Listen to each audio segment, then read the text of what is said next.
हो आप सब। मेरा नाम अविनाश श्रीवास्तव और आपका अविनाश केमिस्ट्री क्लासेस में स्वागत है। आज बच्चों हम लोग बात करेंगे थर्मोकेमिस्ट्री के बारे में। ठीक है, अब तो तुम लोगों ने क्या पढ़ा? थर्मोडायनामिक्स का फर्स्ट लॉ पढ़ा। अब बात कर रहे हैं थर्मोकेमिस्ट्री के बारे में। क्या होता है थर्मोकेमिस्ट्री? ठीक है, आज इसके बारे में डिस्कस किया जाएगा इस वीडियो में। थर्मोकेमिस्ट्री बच्चों की थर्मोकेमिस्ट्री क्या होता है कि जब कोई केमिकल रिएक्शन हो रहा है, क्या हो रहा है? जब कोई केमिकल रिएक्शन हो रहा है, यदि उसमें हीट चेंज के बारे में जो बताए वही कहलाता है थर्मोकेमिस्ट्री। ठीक है, थर्मोकेमिस्ट्री क्या होता है? Thermochemistry it deals with the study of, क्या मैंने बताया? It deals with the study of heat और energy during chemical reaction that are known as thermochemistry. यहां मैं लिखता हूं थर्मोकेमिस्ट्री क्या होता है, अब लिखना आप साथ साथ में। थर्मोकेमिस्ट्री क्या होता है? It deals with the study of, it deals with the study of heat energy, sorry, it deals with the study of change. ठीक है, हीट एनर्जी के चेंज के बारे में बताता है। It deals with the study of change energy और heat during chemical reaction,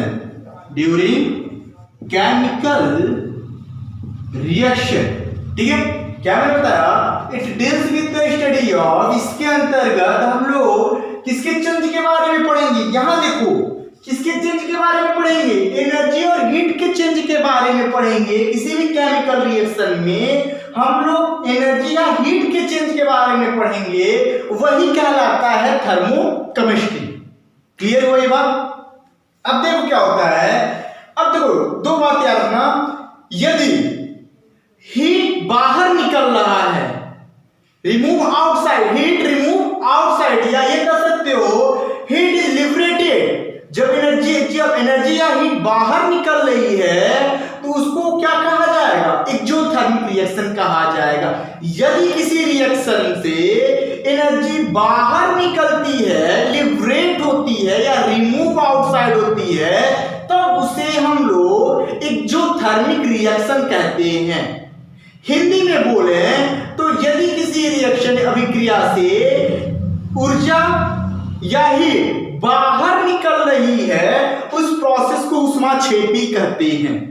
ठीक है। दूसरी बात कि जब किसी रिएक्शन में एनर्जी दिया जा रहा है, बाहर नहीं निकली है, जब किसी रिएक्शन में एनर्जी दिया जा रहा है तो उस प्रोसेस को या उस रिएक्शन को हम लोग एंडोथर्मिक रिएक्शन कहते हैं। क्लियर हुआ? अब देखो मैं यहां लिखता हूं, क्या लिखा हूं, देखो यहां देखना आप लोग, मैंने क्या लिखा? इफ एनी रिएक्शन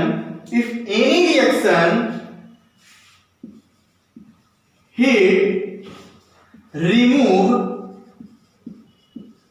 आउटसाइड, या ये कह सकते हो heat is liberated, then it is called, क्या कहा जाएगा इसको? Then it is called exothermic reaction. जब किसी रिएक्शन में एनर्जी बाहर निकल रही है तो उस रिएक्शन को हम बोलेंगे एक्सोथर्मिक। अब दूसरी बात क्या है? दूसरी बात, if any reaction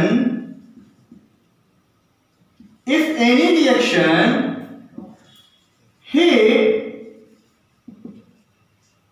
given inside, जब हीट को दिया जा रहा है तो उस रिएक्शन को क्या बोलेंगे? एंडोथर्मिक थर्मिक रिएक्शन बोलेंगे। यहां तो क्लियर हुआ।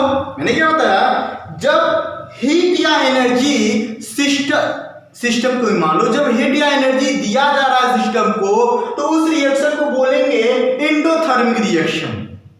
हिंदी में बोले, जब ऊर्जा या हीट को दिया जा रहा है या ग्रहण कर रहा है, उस प्रोसेस को उष्मा शोषी अभिक्रिया बोलते हैं। क्या बोलेंगे? उष्मा शोषी अभिक्रिया बोलेंगे। जब हीट या एनर्जी बाहर निकल रही, उस प्रोसेस क्या बोलेंगे? एक्सोथर्मिक या उष्मा क्षेपी अभिक्रिया बोलेंगे।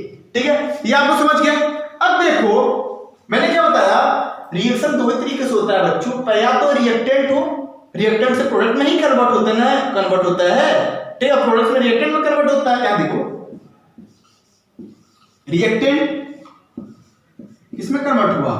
प्रोडक्ट में। यही तो रिएक्शन है। इसी रिएक्शन में बता रहा है कि जब रिएक्शन हो रहा है, कोई भी केमिकल रिएक्शन हो रहा है, उसमें यदि हीट चेंज के बारे में बात किया जाए, तो हीट चेंज के बारे में जो बताता है बच्चों, वो थर्मोकेमिस्ट्री कहलाता है। क्लियर हुआ?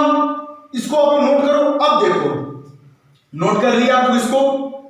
चलो अब देखो, अब क्या होता है, यदि कोई रिएक्शन हो रहा है, क्या हो रहा है, यदि कोई रिएक्शन हो रहा है, उस रिएक्शन में दो शर्तें हो। ठीक है, दो शर्त हो। पहला शर्त क्या हो कि यदि कांस्टेंट टेम्परेचर वॉल्यूम हो, और दूसरा हो कांस्टेंट टेम्परेचर और प्रेशर हो। ठीक है, दोनों की बात करेंगे। यहां देखो, मैं पहला लिख रहा हूं। क्या लिख रहा हूं? इफ एनी रिएक्शन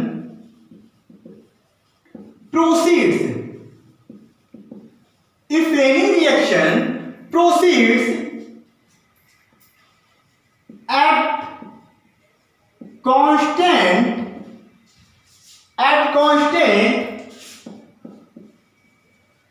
temperature, ठीक है, and at constant वॉल्यूम, ठीक है, then it is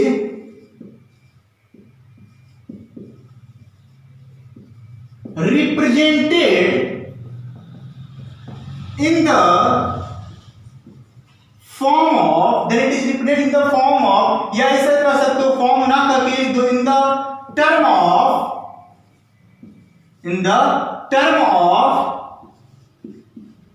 delta E. ठीक है, अब समझो मैं क्या लिखा। मैंने ये लिखा कि यदि कोई रिएक्शन हो रहा है, एट द कांस्टेंट टेम्परेचर या at the constant of volume पे, तब उसको हम लोग डेल्टा ई या कैपिटल ई किस टर्म में रिप्रेजेंट करेंगे। अब कहो कैपिटल ई क्या होता है?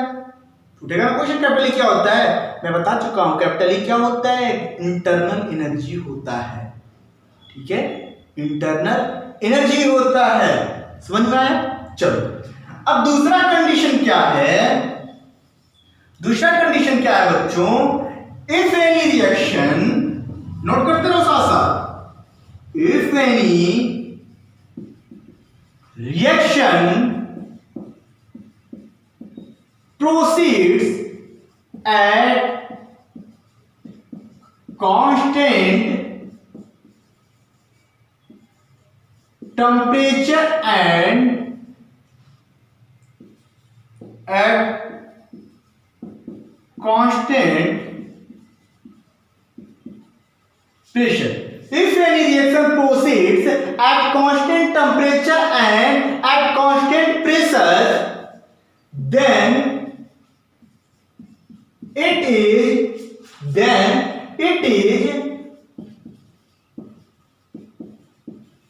represented in the term of delta H, या एच कह सकते हो या ई कह सकते हो, कुछ भी कह सकते हो। ये तो मैं चेंजिंग के फॉर्म में लिखा, इसके फॉर्म में लिखा, चेंज के फॉर्म में लिखा। ठीक है। H क्या होता है, अब मेरी बात सुनो, H क्या होता है, H भी मैं बता चुका हूं पहले वीडियो में कि H जो होता है वो एंथैल्पी होता है। क्या होता है, एंथैल्पी होता है। E क्या होता है, इंटरनल एनर्जी क्या होता है। H क्या होता है, एंथैल्पी होता है।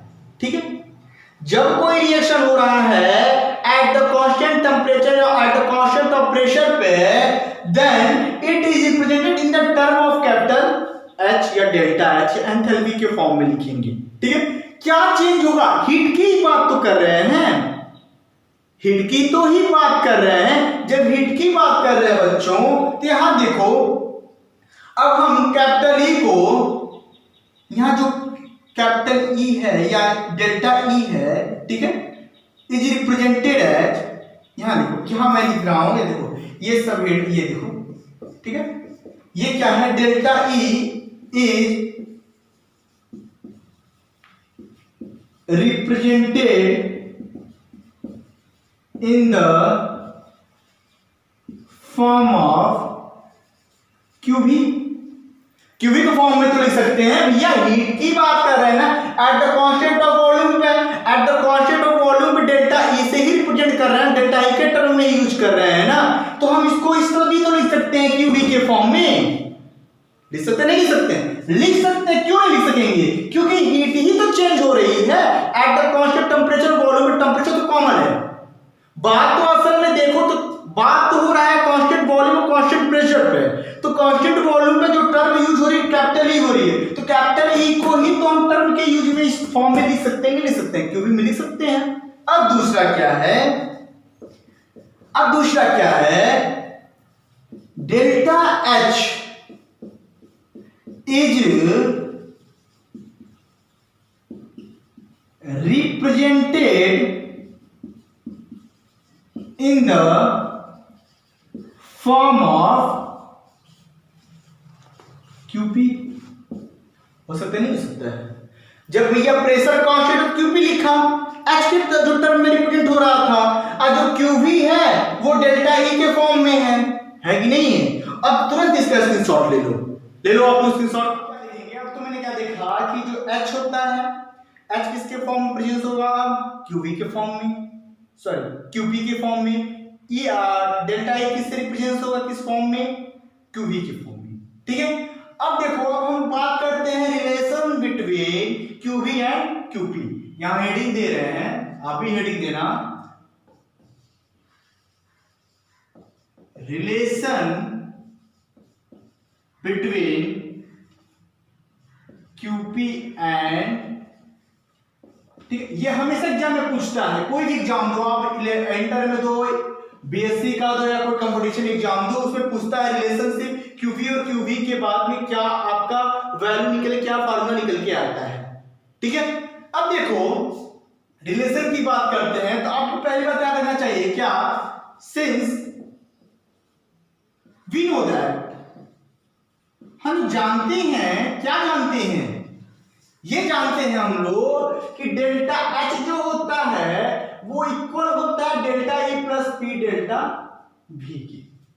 ठीक है, किसके बराबर होता है, डेल्टा H बराबर delta E plus P delta V के बराबर होता है। ये जानते हो क्या है, किसका फार्मूला है, एंथैल्पी का। एंथैल्पी का फार्मूला मैं बता चुका हूं, आप देखना एक बार वीडियो को जाके। डेल्टा H जो होता है इक्वल होता है delta E plus P delta V के। ठीक है, अब देखो इस डेल्टा H की जगह पर हम क्या लिख सकते हैं, अरे भैया QV तो लिख सकते हैं, QP लिख सकते हैं ना, लिख सकते नहीं लिख सकते हैं, QP तो लिख सकते हैं ना, क्योंकि डेल्टा H किसके फॉर्म में रिप्रेजेंट हो रहा है, QP के फॉर्म में रिप्रेजेंट हो रहा है। ठीक है, अब देखो डेल्टा E तो किसके फॉर्म में लिख सकते हैं, QV के फॉर्म में। ठीक है, अब देखो प्लस क्या है, P डेल्टा V, यह है समझ में। अब देखो, अब क्या कह रहा हूं, if reactant and product, if reactant and product present in gaseous state, if reactant and product present in gaseous state,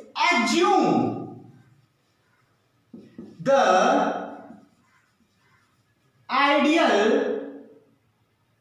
gas. अब हम बात करते हैं आइडियल गैस के बारे में। आपको पता होगा ना, मैं बताऊंगा आइडियल गैस। देखो गैस दो प्रकार होता है, एक आइडियल गैस होता है, रियल गैस होता है। तो मैं जो भी बात करूंगा वो आइडियल गैस को लेकर ही बात करूंगा। तो हम क्या बोले, यदि कोई रिएक्शन हो रहा है, यदि कोई रिएक्टेंट है, वो प्रोडक्ट दोनों गैसियस के फॉर्म में है, तो वो कौन सा गैस होगा, आइडियल गैस होगा। तो मैं वही लिखा हूं, assume the ideal gas PV equal to nRT, delta nRT लिख सकते हो ना, कोई दिक्कत है इसमें? आप लोग ध्यान से देखो, मैंने क्या बताया, it reactant and sorry if reactant and product present gaseous state, assume the ideal gas PV is equal to delta N RT। ठीक है, या यहां इसको मान लो इक्वेशन नंबर 2 और इसको मान लो इक्वेशन नंबर 3 मान लिए। अब देखो फॉर्म इक्वेशन नंबर 3 एंड 2 वी है। अब देखो QP हुआ इक्वल टू QV प्लस, अब यहां P डेल्टा भी है, ठीक है, डेल्टा के फॉर्म में लिख रहे हो ना, तो डेल्टा के फॉर्म में यदि PV लिखो तो nRT, डेल्टा के फॉर्म में लिखोगे तो P डेल्टा भी इक्वल टू डेल्टा nRT। तो ये P डेल्टा भी, अब इस P डेल्टा भी की जगह पर हम क्या लिख सकते हैं, डेल्टा nRT लिख सकते हैं ना। अब देखो मैंने क्या बताया, रिलेशनशिप के बारे में बताया, QP जो होता है QV के बराबर होता है प्लस डेल्टा nRT। ये आपका फार्मूला निकल के आता है, निकल के आ रहा है ना। देखो जैसे मैंने क्या बताया, जो रिलेशनशिप के बारे में बात कर रहा हूं, किसके रिलेशनशिप के बारे में, QP और QV के बारे में। तो देखो मैंने क्या किया, पहले तो मैं ये जानता हूं कि एंथैल्पी क्या होता है, delta E plus P delta V होता है। डेल्टा H का फॉर्मूला, एंथैल्पी का फॉर्मूला क्या निकल के आता है बच्चों, मैं बता चुका हूं, delta H equal to delta E plus P delta V। ठीक है, अब मैं डेल्टा H को मैं पहले बताया हूं कि delta H is represented in the form of QP। तो QP के फॉर्म में मैंने लिखा, delta is represented in the form of QV, तो H की जगह पर QP लिखा, E की जगह पर QV लिखा, P डेल्टा भी लिखा। अब देखो यदि रिएक्टेंट या प्रोडक्ट दोनों गैसियस स्टेट में है, तो भाई गैसियस स्टेट में दो ही गैस होता है, एक तो आइडियल गैस होता है, एक रियल गैस होता है। मैं बात कर रहा हूं आइडियल गैस की। जब आइडियल गैस है तो आइडियल गैस का फॉर्मूला क्या निकल के आता है, PV बराबर nRT। यदि चेंज के बारे में लिखें, चेंज के बारे में जाने, तो डेल्टा होता है चेंजिंग का फॉर्म, तो P डेल्टा भी इक्वल टू डेल्टा nRT। यहां मैंने लिखा है ना, P डेल्टा भी इक्वल टू डेल्टा nRT।